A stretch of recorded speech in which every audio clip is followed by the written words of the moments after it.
ریوبریا گشتیا کاروبارن مینال دهوکه آمارن خوین تایبت بو سالا 2018 بلاف کرن. سنور پارێزگاha dihûkê pitir 32 milyon metrên du cayî wekû deverên mînreş hatine tomar kirin û jimara zeviyên mînreşkirî 774 zevî ne ku tanha 351 zevî hatine paqijkirin û radestkirin bi xwedana. Sala borî 22 zevî hatine paqijkirin şmîna û sê hevwelatî jî bûyne qurbanî ku du ji wan giyanê xweş dezaye û êkêdî jî birîndar bûye. روبر گشتی یه تومارکری دفمه یه زبد مینرش روبر گشتی 32 میلیون و 159 هزار 340 متر دو جانه جوی روبر هنه گشتی 12 میلیون 115 هزار و 586 متر دو جا هاتی نپاقش کرن. روبر مای که حتی نکنه هاتی پاقش کرن 20 میلیون و 43 هزار و 754 متر دو جا حتی نکه ماینا نهادی نپاقش کرن و کار سر بردامه.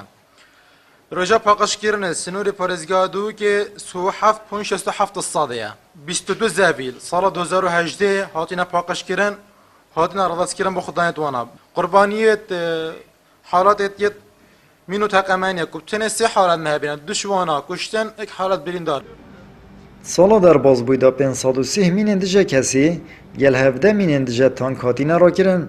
Zêdebarî 2100 teqemenî û çend cûrekên dîtir ku sercemê giştî bîte 6612 mîn û teqemenî hatine rakirin û pitiriya wan hatine şinavbirin.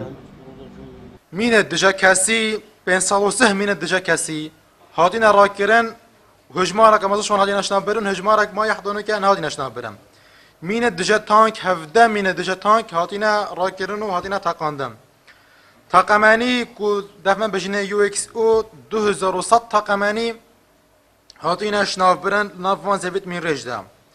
بمبل سرپی کو بجنه ابایان جی آی ایدی 119 شوانا جی هاتینا راکرن و گشته هم حسب بکیم 6612 مینو تاقمانی و همیدش هاتینا شناف برند. Zurbeya mîn û teqemeniyên sinûrê parêzgeha Duhokê vedigerîn bû şerekê endavî kuşlayê hikûmeta Iraqê ve hatine çandin û rêjeka wan jî bû şerên birakujiyê piştî serhildana sala 1991 dizivirin.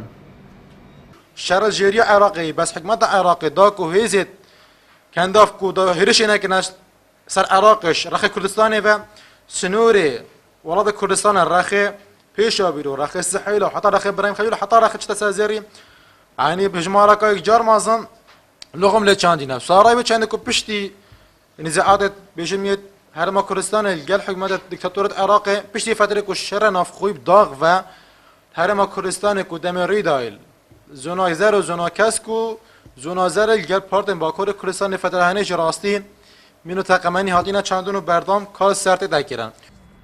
Herçend tanha 12 milyon metrên du cayên Erdemên reşkerî hatine paqijkirin, lê rêja paqijkirinê li Duhokê 37 sade ye û berawirt gel parêzgehên diyên Herêma Kurdistanê rêjeka Nizmewlîv Astê pêtîvî nîne. Amed Birîfkanî, Kenalê Asmaniyê Peyam, Duhok.